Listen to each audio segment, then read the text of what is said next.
Hello students. हम लोग राष्ट्रीय आय की बात कर रहे हैं और ठीक इसके लास्ट लेक्चर में हमने देखा कि जीएनपी, जीएनआई और जीएनई दोनों किस प्रकार से आपस में बराबर हैं। जीएनपी की भी हमने उसमें बात की और आज हम लोग देखेंगे कि जीएनपी में कौन कौन सी मदें शामिल होती हैं और किन मदों को हमें शामिल नहीं करना चाहिए।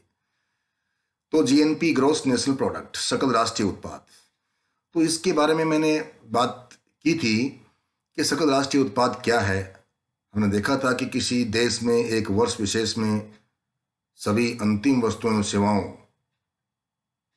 का मौद्रिक मूल्य है। अर्थात इस जीएनपी की गणना करते समय हमें ध्यान रखना होता है कि केवल इसमें आर्थिक क्रियाएं ही शामिल हों और इसमें अवैध क्रियाओं से या अवैध गतिविधियों से जो इनकम हमें होती है वो शामिल नहीं हो। हस्तांतरण, भुगतान जैसी राशि को हम लोग इसमें शामिल नहीं करते। किसी भी वस्तु या सेवा का जो प्रोडक्शन होता है उसका मुद्रा में माप हो सके, ऐसी वस्तुओं, ऐसी मदों को हमें उसमें शामिल करना चाहिए। तो इसमें हम लोग देखेंगे आज के इस लेक्चर में कि किन मदों को हम जोड़ें और किन मदों को नहीं जोड़ें, जीएनपी में क्या जोड़ें और क्या नहीं। बड़ा महत्वपूर्ण चैप्टर है आपके बीए के लिए भी, और बहुत सारी जो प्रतियोगी परीक्षाएं होती हैं उनमें भी इस प्रकार के क्वेश्चन अक्सर पूछे जाते हैं।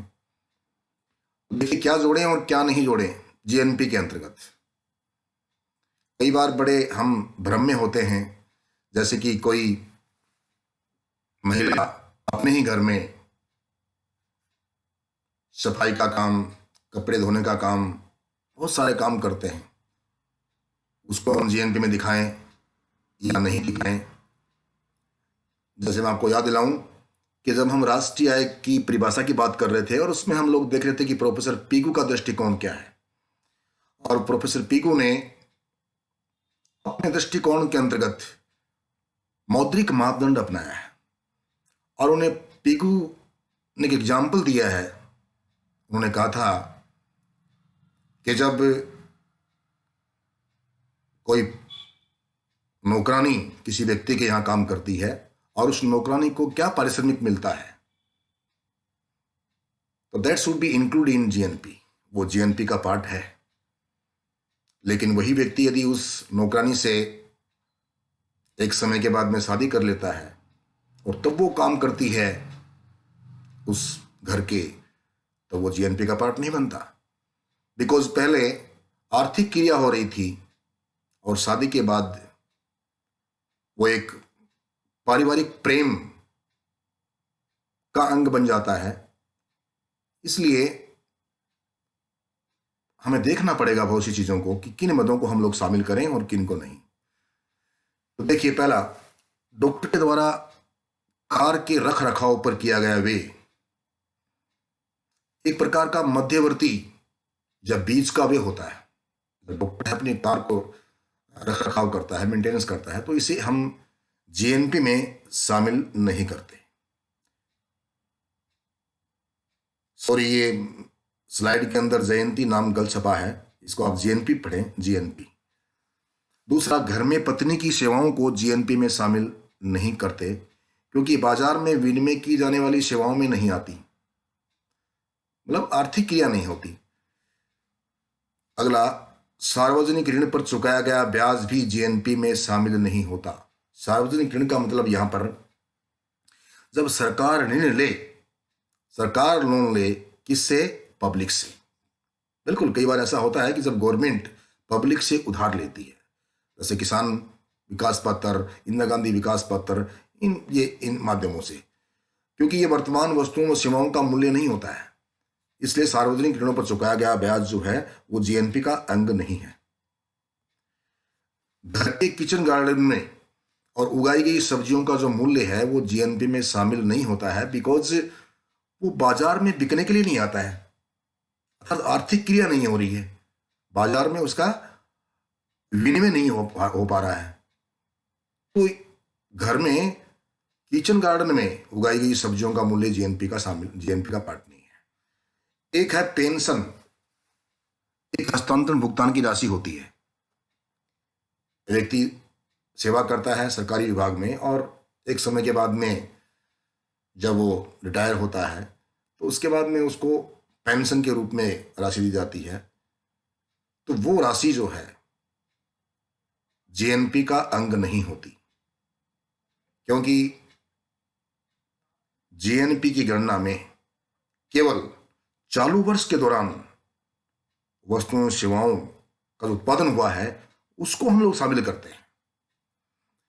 तो ये जो सेवा है ये भूतकाल में की गई है और उसकी एवज में पैसा मिल रहा है, ना कि वर्तमान साल में, चालू साल में कोई सेवा हो रही है, कोई आर्थिक क्रिया हो रही है। इसलिए पेंशन एक हस्तांतरण भुगतान की राशि होती है। हस्तांतरण भुगतान का मतलब जिसके बदले में, ऐसा भुगतान जिसके बदले में कोई आर्थिक क्रिया नहीं होती, वो है हस्तांतरण भुगतान। इसलिए ये जीएनपी का अंग नहीं होती पेंशन। विदेशों से प्राप्त आय जीएनपी का अंग होती है, विदेशों से प्राप्त आय जीएनपी का अंग होती है, अतः यह राष्ट्रीय आय का भी अंग है, जीएनपी का भी अंग है। लॉटरी में निकला हुआ इनाम भी सरकार की तरफ से, जनता की तरफ से किया गया हस्तांतरण भुगतान होता है। लॉटरी निकलती है किसी व्यक्ति की तो इसका मतलब वो भी ट्रांसफर पेमेंट है, तो वो जीएनपी का अंग नहीं है, ट्रांसफर पेमेंट है, अर्थात कोई आर्थिक क्रिया नहीं हुई। किसान के द्वारा अपने खेत पर उगाई गई वस्तुओं का उपभोग जीएनपी में जोड़ा जाएगा, जीएनपी में जुड़ता है। स्वयं के मकान में रहने वाले व्यक्ति के लिए उसका किराया लगाकर जीएनपी में जोड़ना होता है, बिकॉज यदि वो नहीं, यदि मान लो वो रह रहा है तो किराए के रूप में जो राशि बनती है उसको अज्यूम करके और जीएनपी में जोड़ा जाएगा। अगला, जीएनपी में कृषि खनन उद्योग, बैंक, बीमा, कृषि खनन उद्योग, बैंक, बीमा, ट्रांसपोर्ट आदि क्रियाओं से प्राप्त वस्तुओं का मूल्य लगाया जाता है, शामिल होता है। नेक्स्ट, जीएनपी में डॉक्टर, वकील, टीचर, नाई, धोबी, घरेलू नौकर आदि का भुगतान तो बिल्कुल सीधी सी बात है, जोड़ते ही हैं। स्कॉलरशिप की राशि जीएनपी में शामिल नहीं होगी क्योंकि यह ट्रांसफर पेमेंट है, इसके बदले में कोई आर्थिक क्रिया नहीं होती। सरकारी कर्मचारियों को यदि निःशुल्क आवास सुविधा मिलती है तो भी जीएनपी में शामिल होगा, बिकॉज वो एक सैलरी का पार्ट है, उसकी इनकम का पार्ट है। सरकार से प्राप्त उपहार, कोई गिफ्ट मिलती है गवर्नमेंट से, उसको भी शामिल नहीं किया जाएगा, क्योंकि उपहार तो मिला लेकिन बदले में कोई आर्थिक क्रिया नहीं हुई, इसको शामिल नहीं करते।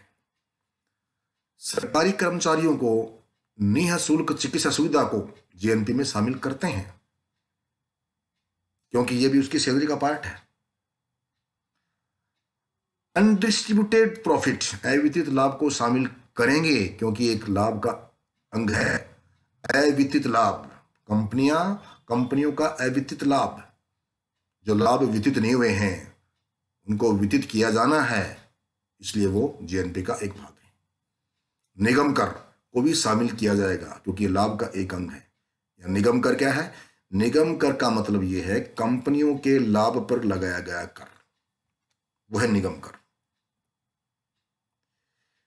पिता के द्वारा पुत्र को दिया गया जेब खर्च आय में शामिल नहीं होगा क्योंकि वो शामिल हो गई एक बार आय, दोबारा से आय शामिल नहीं होगी क्योंकि ये एक हस्तांतरण भुगतान है, आर्थिक क्रिया नहीं की जाती है उसके बदले। बेरोजगारी भत्ता भी एक हस्तांतरण भुगतान है, अतः यह भी जीएनपी का पार्ट नहीं है। वृद्धावस्था पेंशन भी एक सरकारी हस्तांतरण भुगतान है, इसलिए इसको भी शामिल नहीं करते हैं जीएनपी के अंतर्गत। कर्मचारियों को निःशुल्क भोजन शामिल किया जाएगा, अगर निःशुल्क भोजन मिलता है तो उसकी क्या राशि किस राशि में मिलता है उसको शामिल हम लोग करेंगे, क्योंकि वो एक उसकी आय का हिस्सा है। सामाजिक सुरक्षा योजनाओं में मालिकों का योगदान को शामिल किया जाएगा, क्योंकि यह पारिश्रमिक का एक अंग है। सोशल सिक्योरिटी कॉन्ट्रीब्यूशन, उसको हम शामिल करेंगे। पुरानी वस्तुओं पर किया गया व्यय शामिल नहीं किया जाएगा, क्योंकि यह वह वर्तमान में उत्पादित वस्तुओं पर नहीं हो रहा। पुरानी वस्तुओं पर जो भी किया गया व्यय शामिल नहीं किया जाएगा। इस प्रकार से हम लोगों ने क्या देखा कि मुख्य रूप से जीएनपी के अंतर्गत उन वस्तुओं और सेवाओं को जोड़ा जाएगा जो बाजार में आएंगी, या यूं कहें कि जिनका विनिमय होगा। सेकंड, जिनके बदले में आर्थिक क्रिया होती हो, ऐसा भुगतान जिसके बदले में कोई आर्थिक क्रिया होती हो, कोई अर्न किया जा रहा हो कोई चीज, वो चीज जुड़ेगी जीएनपी के अंदर। तो मोटे मोटे रूप में हमें याद रखना चाहिए कि जीएनपी के अंतर्गत ऐसी वस्तुओं और सेवाओं के मूल्य को हम लोग शामिल करेंगे जिसके बदले में, ऐसा भुगतान जिसके बदले में कोई आर्थिक क्रिया हुई या ऐसा उत्पादन जो बाजार में आए जिसका विनिमय हो, वो हम शामिल करेंगे जीएनपी के अंतर्गत। और याद रखिए, कोई भी जो अवैध गतिविधि है उससे जो प्राप्त आय है वो जीएनपी का पार्ट नहीं है। जैसे चोरी, डकैती, ब्लैक मार्केटिंग, इन चीजों से प्राप्त जो आय हो रही है वो जीएनपी का अंग नहीं है। इस प्रकार से हम लोगों ने देखा कि बहुत सारी मदों को लेकर के हमें कई बार कंफ्यूज जाता है कि किस चीज को शामिल करें और किसको नहीं। धन्यवाद।